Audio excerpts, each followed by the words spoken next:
और आज का हमारा जो विषय है वो है उद्धार। वो क्या है? उद्धार। सो आज हम लोग उद्धार के विषय में सीखेंगे और पवित्र आत्मा हमारे विषय में, उद्धार के विषय में हमें बताएंगे कि उद्धार क्या है। अगर हम देखें प्रभु का वचन, पहला यूहन्ना की पत्री और इसका पहला अध्याय और इसका 8वां पद।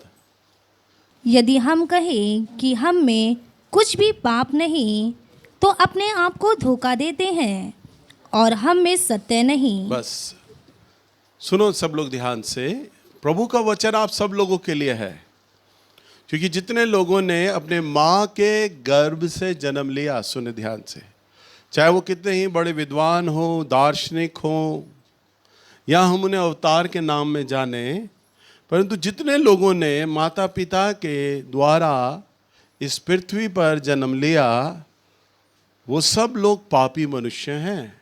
वे क्या हैं? सब लोग। आपको सुनकर बड़ा अजीब लगेगा, परंतु उद्धार एक बहुत ही अथाह विषय है। परंतु आज हमारे पास जबकि संडे के समय सिर्फ थोड़ा समय रहता है, परंतु मैं प्रयास करूंगा आपको जानकारी दे सकूं कुछ। परंतु आप प्रार्थना करें और प्रभु का वचन पढ़ें, तब आपको उद्धार के विषय में जानकारी मिलेगी। हर एक व्यक्ति पापी है, जितने भी हैं, मैं, आप, हम सभी लोग, इसने जितने लोग पृथ्वी पर अपनी माताओं पिताओं के द्वारा जन्म लिया, वो सब लोग पापी हैं। और चाहे वे आज साधु महात्मा के रूप में जानते हो, बाबा के रूप में जानते हो, कई लोग उन्हें बाबा जी बोलते हैं, तो वो भी पापी हैं। वो भी क्या हैं? पापी हैं। जिस तरह एक बीमार व्यक्ति को, ध्यान से सुनिएगा, जिस तरह से एक बीमार व्यक्ति को वैद्य की ज़रूरत होती है, डॉक्टर की ज़रूरत होती है कि वो उन्हें भला चंगा करे, उनकी बीमारी को उनसे दूर करे, वैसे ही एक पापी व्यक्ति को पाप क्षमा के लिए उद्धारकर्ता की आवश्यकता होती है। हालेलुया। और इस संसार में केवल परमेश्वर ने हमें एक ही उद्धारकर्ता दिया है, और उस उद्धारकर्ता का नाम है प्रभु यीशु मसीह। हालेलुया। सो प्रभु का वचन क्या कहता है? पहला यूहन्ना की पत्री और पहला अध्याय और उसके 8वें पद में, यदि हम कहें कि हम में कुछ पाप नहीं तो हम अपने आप को धोखा देते हैं और हम में सत्य नहीं। अगर आपको प्रभु के वचन में चलना है तो आपको ये जानना है और ये समझना है कि मैं पापी हूं। मैं क्या हूं? पापी, एक पापी मनुष्य हूं। राजा दाऊद कहता है, प्रभु मैं अपने माता के गर्भ में पाप से पड़ा और पाप ही करता आया हूं। राजा दाऊद प्रभु का भक्त जो भजन संहिता में लिखता है। अब आप विचार करें, इतना महान प्रभु का दास राजा होने के बाद वो कहता है मैं पापी हूं। जब तक आप प्रभु के आगे ये स्वीकारते नहीं हैं, ये मानते नहीं हैं कि मैं एक पापी मनुष्य हूं, तो परमेश्वर कभी भी आपको उद्धार नहीं दे सकता। समझ पा रहे हैं? जैसे दुनियावी रूप में अगर हम देखें, जब आपके सामने टेबल पर खाना आता है तो आप सामने वाले को बता देते हो, भाई मेरे को भूख नहीं है। आप बोलते हो मुझे भूख नहीं लग रही, या आप ये बोलते हो बड़ी जोर से भूख लगी है, भाई जल्दी से लगा दो खाना टेबल पर, मैंने खाना खाना है। या आप यूं बोलते हो, बस मेरी 2 रोटी ही बनाना, मैं 2 रोटी ही खाऊंगा, या 3 रोटी बना देना, मैं 3 रोटी खाऊंगा। तो ऐसा कौन सा मीटर लगा है कि बाहर मीटर ऐसा है प्रभु ने, जो लाल सिग्नल जब आए तो उसमें पता चल जाए हम भूखे हैं? या जब हमारा पेट भरा हुआ हो तो लाए हरी बत्ती जले कि भाई पेट भरा, अभी मत खाओ। हमें कैसे पता चलता है? मालूम है क्यों? हम महसूस करते हैं। हम महसूस करते हैं मैं भूखा हूं, हम महसूस करते हैं मेरा पेट खाली है, हम महसूस करते हैं मुझे 2 रोटी की खुराक चाहिए। बस हम महसूस कर लेते हैं अपनी भूख को। समझ पा रहे हैं ना? और हम सब लोग ये चीज महसूस करते हैं। तो जैसे हम लोग भूखे हैं तब हमें खाने की आवश्यकता है, और अगर हमारा पेट भरा हुआ है तो हमारे खाने की इच्छा नहीं होगी, भले ही समय क्यों ना हो जाए। भले ही दोपहर के वक्त बच जाए, पत्नी कहे अरे दोपहर का खाने का टाइम है भाई, खा लो कुछ तो खा लो, भाई रात का टाइम है कुछ तो खा लो, भूखे सोओगे क्या। माँ बेटे को बोलती बेटा कुछ तो खा ले, बेटा बोलता नहीं मेरा पेट भरा हुआ है, पर माँ जबरदस्ती खिलाती नहीं पूरी रात पड़ी है तो भूखा सोएगा क्या, कुछ तो खा ले। एक साइकोलॉजी, ये खाने का टाइम हो गया तो खाना खिलाना ही खिलाना है, परंतु पेट तो भरा है, सामने वाले को ये मालूम है कि मेरा पेट तो भरा है। ऐसे ही आपको जब तक ये नहीं मालूम होगा मैं पापी हूं, तो आपको क्षमा की क्या आवश्यकता। कई बार कई लोग मुझसे बहस करते हैं, नीचे आते हैं, मेरे से प्रार्थना कराते हैं, मैं उन्हें कहता हूं आप अपने लिए पाप क्षमा के लिए प्रार्थना करो। वो सामने वाला कहता है मैं पापी ही नहीं हूं भैया, मैंने कभी किसी को धोखा नहीं दिया, सच्ची मैंने कभी किसी का गला नहीं काटा भैया, मैं कभी लूटता नहीं किसी को। वो कहता मैं पापी ही नहीं हूं। सामने वाला ये तर्क देता है, मैं कहता अरे तू दूसरा प्रभु यीशु मसीह आ गया क्या मेरे सामने, तू पापी नहीं है तो है, कहता मैं पापी नहीं हूं। तो आपको ये बात स्वीकारना है, जानना है आप पापी हैं, और अगर आप पापी हैं तो आपको क्षमा की जरूरत है। यानी क्षमा आपका एक तरह का आत्मिक भोजन है, उद्धारकर्ता की जरूरत है। आप पापी ही नहीं मानेंगे तो आपको भूख लगेगी ही नहीं। हालेलुया। तो इसका क्या मतलब है, आप अभी आत्मिक बीमार हैं। अगर आपको टाइम पे भूख नहीं लगती तो आप डॉक्टर के पास जाते हैं, भाई मुझे भूख की कमी है, मुझे भूख ही नहीं लगती डॉक्टर साहब। उससे क्या होता है, धीरे धीरे आपका शरीर कमजोर होने लग जाता है, क्योंकि लीवर जो है उसमें खाना पड़ा हुआ है, वो पुराना खाना कई घंटों लगा देता है पचाने में, तो पेट आपका भरा भरा रहता है और आपको भूख नहीं लगती। फिर डॉक्टर के पास जाते हैं, डॉक्टर उसका इलाज करता है, लीवर के द्वारा टॉनिक देता है, परंतु बीमारी तो अभी भी बनी है। आपको शरीर की तो चिंता है कि मुझे 2 दिन खाना मिले खाना तो मुझे कोई दिक्कत नहीं है, मैं पूरा पूरा दिन बिना खाने के गुजार देता हूं, मुझे भूख ही नहीं लगती, पर आपका शरीर तो कमजोर होता जा रहा है। आप चलते हैं तो चक्कर आते हैं, थोड़ा सा चलते हैं तो सांस फूल जाती है। क्यों? क्योंकि लीवर कमजोर है, वो खाना ही नहीं पचा पा रहा है, और शरीर को तो खाना चाहिए होता है ताकत के लिए। अब शरीर को खाना नहीं मिल रहा तो आप बीमार पड़ रहे हैं। सेम वे हमारा आत्मिक जीवन है, बिल्कुल हूबहू इसी तरह से। आपको ये मालूम ही नहीं कि मैं एक पापी हूं, तो मुझे उद्धारकर्ता की क्या आवश्यकता, मुझे उद्धार की क्या जरूरत, तो आप आत्मिक रूप से कमजोर होते चले जाएंगे। क्या होते चले जाएंगे? आप चर्च में तो आएंगे, परंतु आपको आशीषें नहीं मिल पाएंगी, आपको आशीषें नहीं मिल पाएंगी। प्रभु चाहेंगे भी ना कि आपके जीवन पर चमत्कार करे, आपको आशीषित करे, तो वो आपको आशीष दे ही नहीं पाएगा, क्योंकि आपने अभी उद्धार पाया ही नहीं है प्रभु से। समझे आप लोग? इसलिए आपको क्या चाहिए? उद्धारकर्ता की आवश्यकता चाहिए। आपको पाप क्षमा होने का एहसास होना चाहिए कि हाँ मैं एक पापी मनुष्य हूं। अगर हम प्रभु के वचन में देखें, निकाले यूहन्ना की किताब और इसका 1 अध्याय और इसका 12वां पद। परंतु जितनों ने उसे ग्रहण किया उसने उन्हें परमेश्वर की संतान होने का अधिकार दिया, अर्थात उन्हें जो उसके नाम पर विश्वास रखते हैं, वे ना तो लहू से, ना शरीर की इच्छा से, ना मनुष्य की इच्छा से, परंतु परमेश्वर से उत्पन्न हुए हैं। हाँ, क्या कहता है देखो प्रभु का वचन। आप आत्मिक रूप से बीमार हैं तो आपकी बीमारी की ये दशा है। देखिए यूहन्ना 1:12 में लिखा है, परंतु जितनों ने उसे ग्रहण किया। किसे ग्रहण किया? प्रभु यीशु मसीह को। किस लिए ग्रहण किया? क्योंकि हम पापी हैं और हमें उद्धारकर्ता की आवश्यकता है। हमें उद्धारकर्ता की आवश्यकता है। हम भाई पापी मनुष्य हैं, हमारा पाप क्षमा होना चाहिए। दुनिया का कोई डॉक्टर, कोई वैद्य, कोई बाबा इसे दूर ही नहीं कर सकता। इस पाप का मोक्ष तो उद्धारकर्ता करेगा, और उद्धारकर्ता कौन है? प्रभु यीशु मसीह। वचन में लिखा है, बाइबल कहती है, परंतु जितनों ने उसे ग्रहण किया उसने उन्हें परमेश्वर की संतान होने का अधिकार दिया। क्या अधिकार दिया? यानी प्रभु यीशु मसीह ने, जब आपने प्रभु यीशु मसीह के सामने अपने पापों को स्वीकारा, उसे उद्धारकर्ता माना, आपके पाप क्षमा हुए, तो प्रभु यीशु मसीह ने परमेश्वर की संतान होने का अधिकार दिया।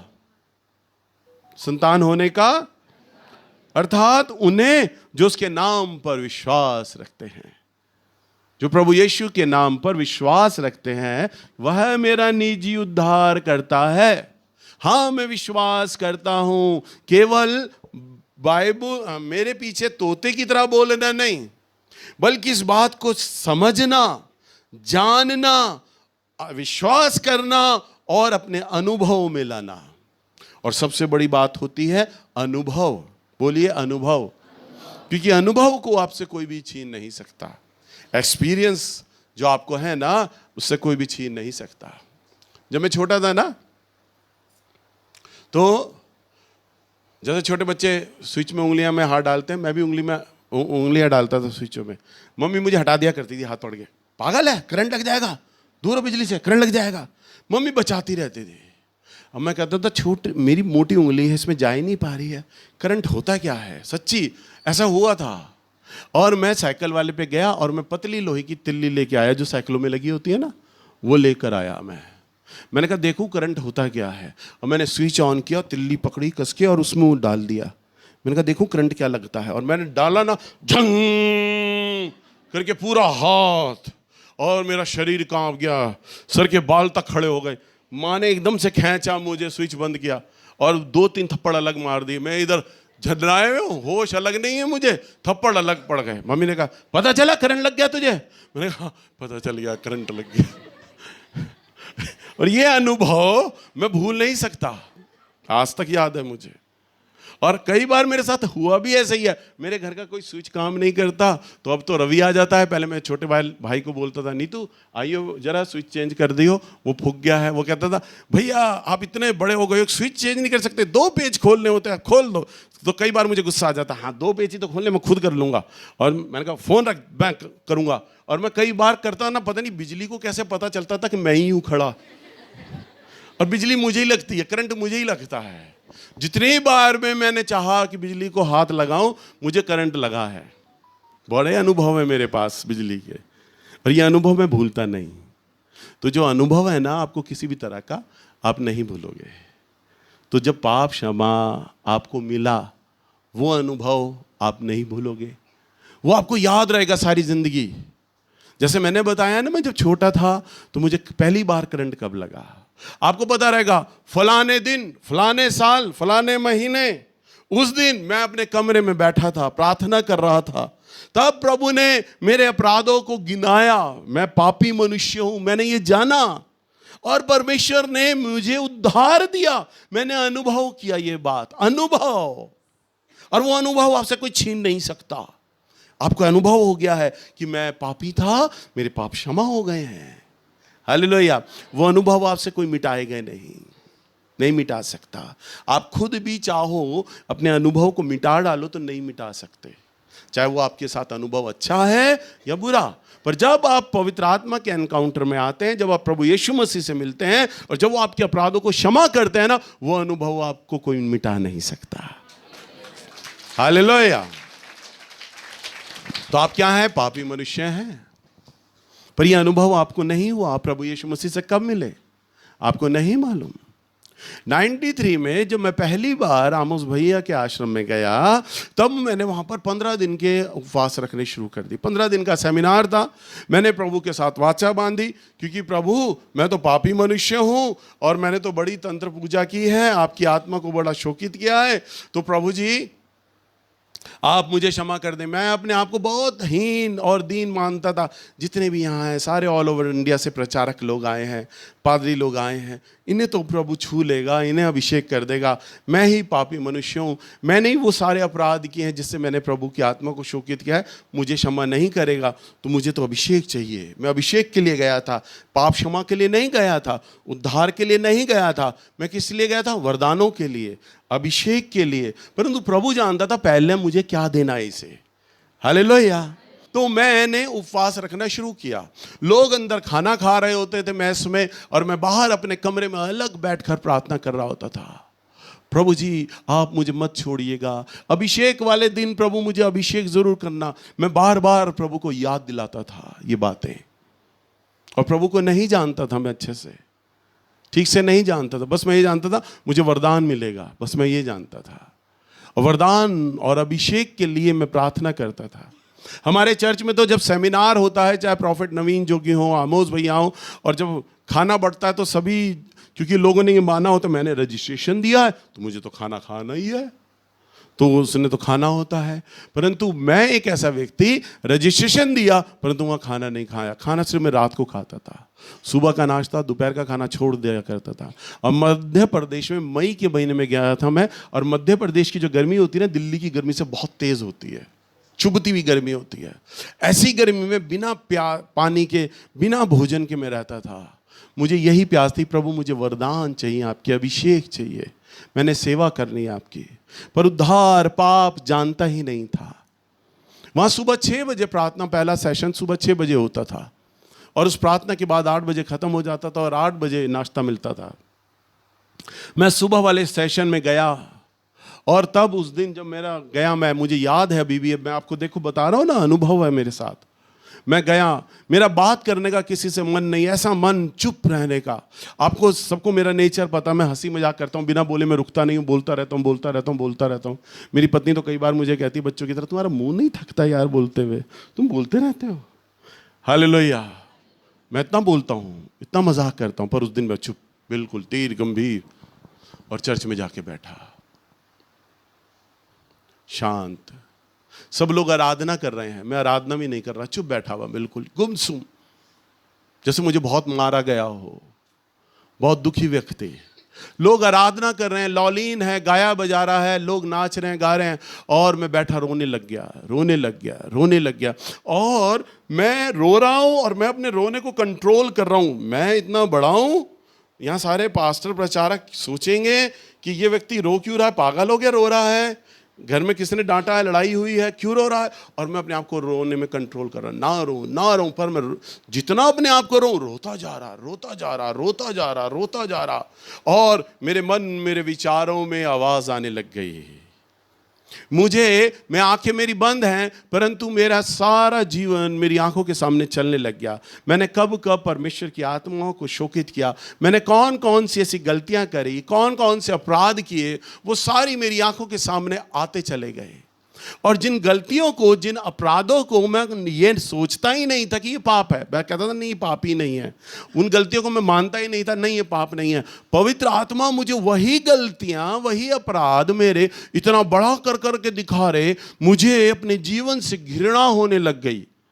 प्रभु ये गलती मैंने की थी, ये अपराध मैंने किए थे। और तब पवित्र आत्मा मेरे गुनाहों को याद दिलाने लग गए, और मेरी गलतियां मुझे महसूस होने लग गई।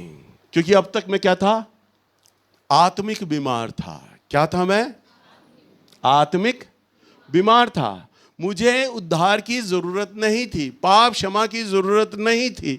मैं तो सेमिनार में वरदान पाने गया था, परंतु मेरा वैद्य अर्थात मेरा प्रभु यीशु मसीह मेरे सामने आया, और उसने मुझे भूख का एहसास कराया, पापी होने का एहसास कराया। उसने कहा मेरे बच्चे, मैं तुझे वरदान दे दूंगा, तुझे अभिषेक कर दूंगा, पर सबसे पहले तो तुझे ये जानना और समझना है कि तुझे मेरी आवश्यकता है। हालेलुया। तू एक पापी मनुष्य है और तुझे उद्धार की आवश्यकता है। वो मेरे सामने खड़ा हो गया। खड़े होने का मतलब ये नहीं मुझे दिखाई देने लग गए, परंतु मैं उसे महसूस करने लग गया, प्रभु यहां है। और मेरी तमाम गलतियों को मैं प्रभु के आगे मानने लग गया, स्वीकार करने लग गया। अपनी हर एक छोटी बड़ी गलतियों मुझे प्रभु बड़ा विशाल करके दिखाने लग गए, और मैं रोने लग गया प्रभु के सामने, एक छोटे बच्चे के समान। और मैंने प्रभु के आगे, सच कह रहा हूं, मैंने अपने गलतियों की माफी नहीं मांगी। मैंने मांगा मृत्युदंड। प्रभु मेरे अपराध इस योग्य नहीं है कि आप उन्हें क्षमा कर दें। मेरे अपराध इस योग्य नहीं है कि आप मेरे अपराधों को परमेश्वर क्षमा कर दें। आप मेरी जान अभी ले लीजिए, मेरी जान अभी ले लीजिए। और तब मैं रोता रहा प्रभु के आगे। और मैंने प्रभु को कहा, प्रभु जी आप मुझे मृत्यु दंड दें। तब मैंने प्रभु के आगे जब बोला तो प्रभु की आवाज आई मेरे को, हे मेरे पुत्र, मैं तुझसे बहुत प्रेम करता हूं। क्या बोला प्रभु ने? क्या बोला? हे प्रभु, हे मेरे पुत्र, मैं तुझसे बहुत प्रेम करता हूं। तब मुझे लगा, प्रभु मैंने तो आपका मन दुखा दिया है, इतने अपराध किए हैं, मैं तो मृत्यु दंड मांग रहा हूं, आप मुझे मार दीजिए, मैं जीवित होने के योग्य नहीं हूं, परंतु आप तो ये कहते हैं तू मेरा प्रिय पुत्र है, मैं तुझसे प्रेम करता हूं। और मैं रोए जा रहा इस खुशी के मारे। पहले मैं पापी था, इस मारे रो रहा था, परंतु अब मुझे प्रभु मिल गए थे। मेरी आत्मा में आवाज आई, मैंने तुझे क्षमा कर दिया है, तू मेरा पुत्र है। और मैं रोए जा रहा प्रभु के आगे।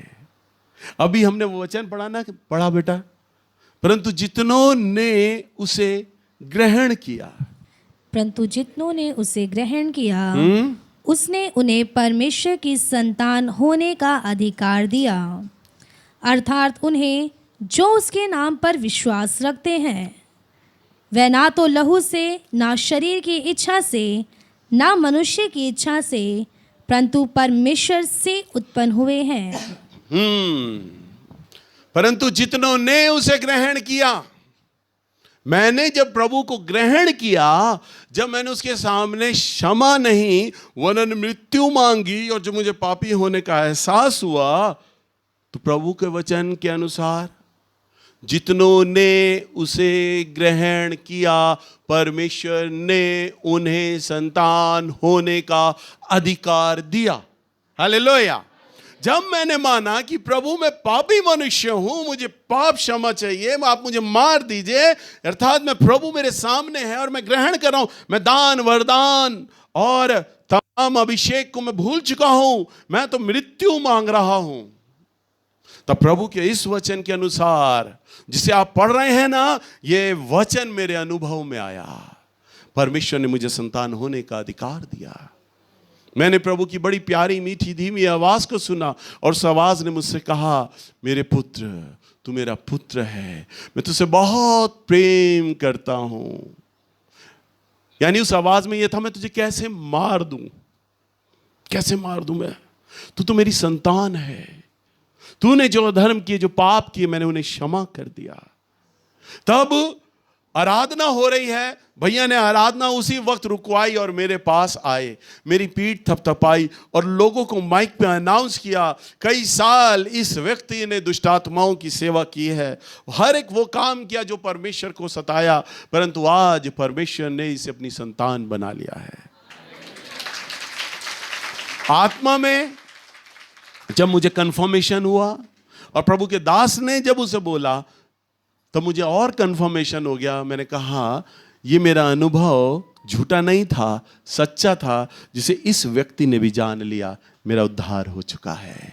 हालेलुया। जिस व्यक्ति आप प्रभु यीशु मसीह से जब मिलेंगे ना, जब आप मिलते हैं, जब आपका उद्धार होता है, आपको आके यहां गवाही देने की जरूरत नहीं है। लोग आपको देखते ही पहचान जाएंगे, प्रभु यीशु मसीह मिल चुका है इसे।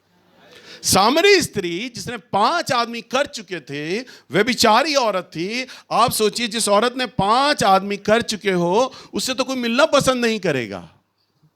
आज 2000 साल हो गए हैं, इतना लोग पढ़ लिख गए हैं, ब्रॉड माइंड हो गए हैं। अगर आपकी गली में कोई ऐसी औरत रहे जो 5 आदमी कर चुकी हो, तो आप भी डरोगे, आप भी अपने आदमी पर आते जाते नजर रखोगे, कहीं इस औरत के चक्कर में ना आ जाए,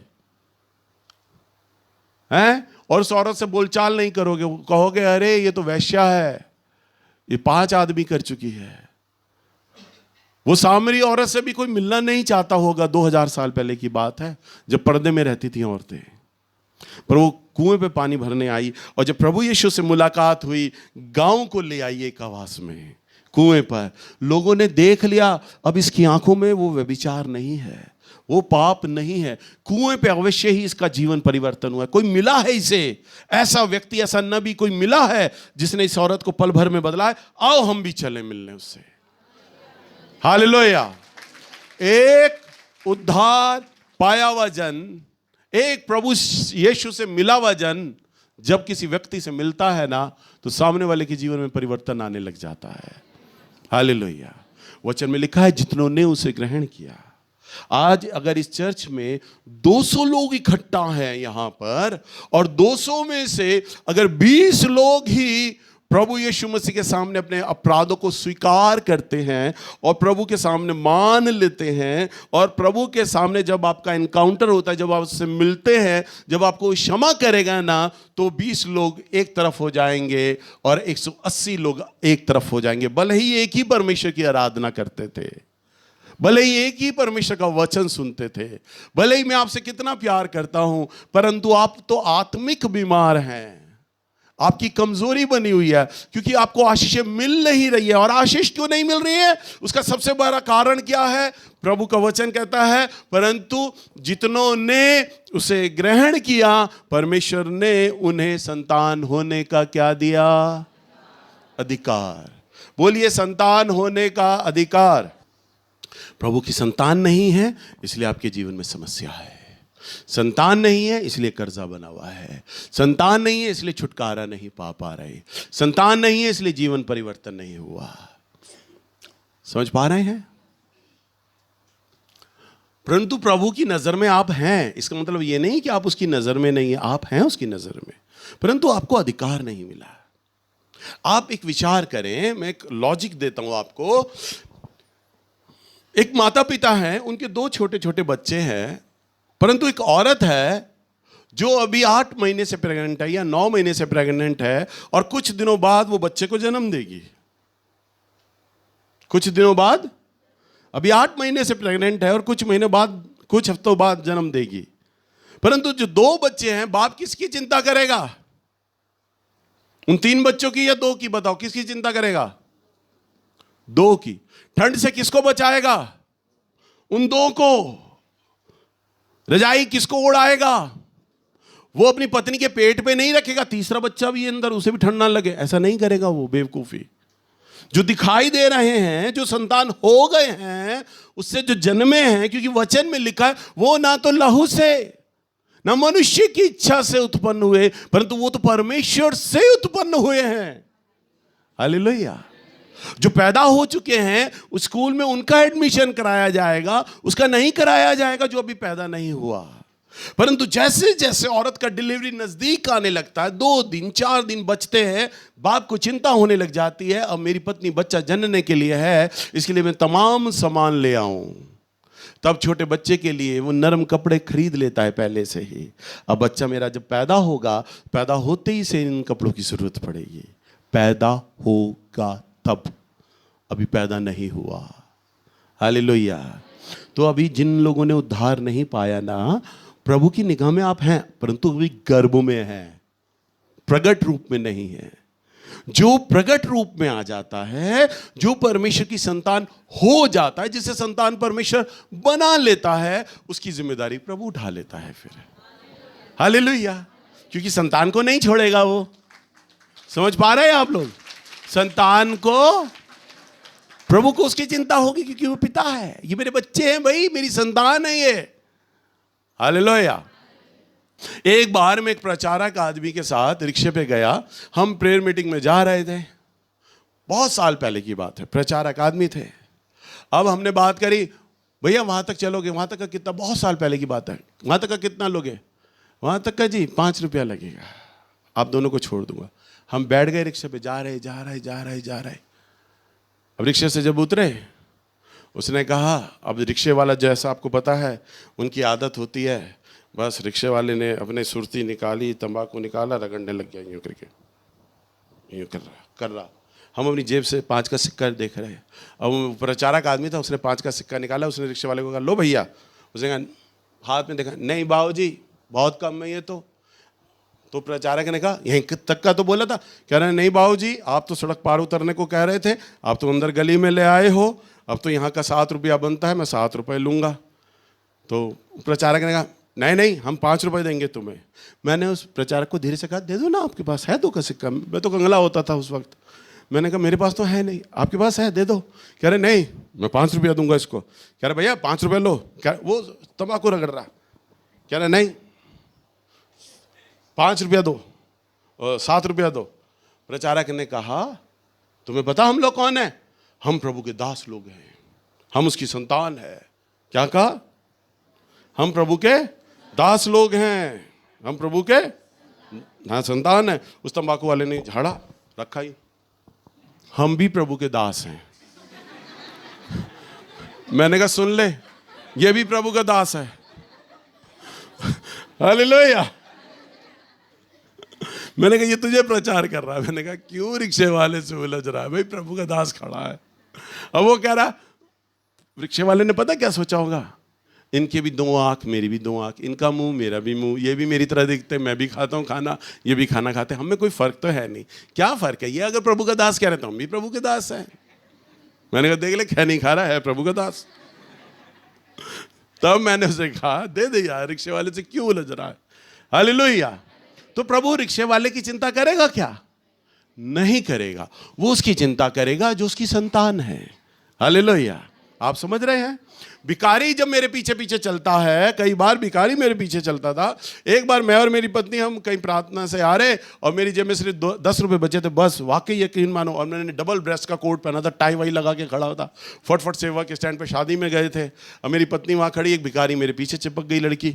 ए बाबूजी पैसा दे दो, पैसा दो। अब मैंने कहा अरे फटफट सेवा में मैंने और मेरी बीवी ने जाना है, 5-5 रुपया लगेगा, 10 रुपये पड़े हैं जेब में। अब मैं कहूँ नहीं जा जा। अब वो सोचे यही अमीर आदमी है, टाई वाई लगा के खड़ा है, कोट लगा के मेरे साथ ही चिपक गई। बाबूजी दे देना, बाबूजी दे देना। मेरा कोट पकड़े। मैंने कहा हट, मैंने कहा हट। अब मैं दया से भर गया। मैंने कहा ये छोटी बच्ची, इसको दे ही देता हूँ। मैंने 10 रुपये खाली पड़े थे, मैंने उसको दे दिए। तो बीवी कहती अब कैसे चलोगे तुम? तो कहते 10 रुपये। मैंने कहा पैदल चलेंगे। मैंने कहा मैं इज्जत का फलूदा निकाल दिया था, उसने पीछे पड़ गई थी, छोड़ ही नहीं रही थी। हालेलुया। फिर कैम से फटीक करते हुए जोड़ों तक आए। समझ रहे हैं? परंतु भिखारी ने 10 रुपये लिए और वो दूसरे ग्राहक के पीछे भाग गई। उसे अब मेरी चिंता नहीं थी। परंतु मेरे 3 बच्चे, मेरी औलाद हैं, गले में लटक जाते हैं और पैसा निकाल लेते अपने आप। हालेलुया। मेरी परी जब छोटी थी गले में लटक के मेरी जेब में हाथ मारती थी। शानू मेरी जेब में हाथ मारता था, पैसे निकालता था। पापा मुझे ये चीज़ दिला दो। उसे अधिकार दिया है। मैं कहता था अच्छा तुझे दिला दूंगा। कब चाहिए? अभी चाहिए। चल अभी चल। अभी दिलाता था। जितने पैसे हैं बच्चों पे उड़ाने का मन करता है, क्योंकि वो मेरे जन्मे हुए हैं। हालेलुया। वो मेरी औलाद है। जो भी मेरे पास पैसा आता है मैं उन तीनों पे खर्च करके मैं खुशी महसूस करता हूं। मेरे बच्चे हैं, परंतु भिखारी के लिए मैं ऐसा नहीं करूंगा। हालेलुया। यूं समझ लो, अगर जो, अब बुरा मत मानना मैं समझा रहा हूं, यूं समझ लो अगर 200 लोगों में से आज जितने 200 लोग हैं ना, और 20 लोग प्रभु यीशु मसीह से मिल जाते हैं, खाली मुंह चला के नहीं, प्रभु मैं पापी हूं मुझे माफ कर दो, मैं संतान बन गया, नीचे जाके कहो जी मेरा उद्धार हो गया, नीचे संतान बन गया, ना ना ना। जो 20 लोग, ऐसे लोग जो घर जाएं या यहां पर प्रार्थना करें और उनका प्रभु से व्यक्तिगत एनकाउंटर हो, अनुभव हो, जो यहां के गवाही दे मुझे उस वक्त उस दिन मेरे पाप क्षमा हुए थे। वो आपको अनुभव मालूम होना चाहिए। वो आपको अनुभव मालूम होना चाहिए। मेरा नया जन्म कब हुआ, मेरा उद्धार कब हुआ, वो एक एक्सपीरियंस का डेट रहता है, आपको याद रहेगा। तब वो 200 में से वो 20 लोग जो उद्धार पा चुके हैं ना, वो तो हैं परमेश्वर की संतान। और परमेश्वर उन्हें ऐसा मौका देता है, आओ मेरी गर्दन पे लटक जाओ, मेरी जेब से पैसा निकाल लो, क्योंकि स्वर्ग तो तुम्हारा ही है, लूट लो जो तुमने लूटना है। हालेलुया। परंतु 180 लोग जो यहां आते तो हर हफ्ते हैं, वो परमेश्वर के लिए एक भिखारी के समान है। बस प्रभु जी मेरी कमर चंगी हो जाए, प्रभु कहता जा पकड़ इसे और जा, चला जा, मैं चंगा कर देता हूं। उसे मालूम है ये दोबारा नहीं आएंगे, क्योंकि ये तो भिखारी हैं। प्रभु मुझे आप नौकरी दे दे, परमेश्वर उन्हें कहता है जा तू ले ले नौकरी, जा चला जा, परंतु तू मेरी संतान तो है नहीं, तू मेरी दृष्टि में तो तू एक भिखारी के समान है। बस आप कुछ हफ्ते आओगे, नौकरी आपको मिलेगी और आप फिर ठंडे हो जाओगे और आप नहीं आओगे, परंतु संतान को तो वो अपने साथ लिए चलता है तमाम उम्र, सारी जिंदगी उसके साथ चलता है, उसके जीवन को बदल देता है, उसको और उसकी आने वाली नस्लों को, उसकी पीढ़ियों को बदल देता है वो। हालेलुया।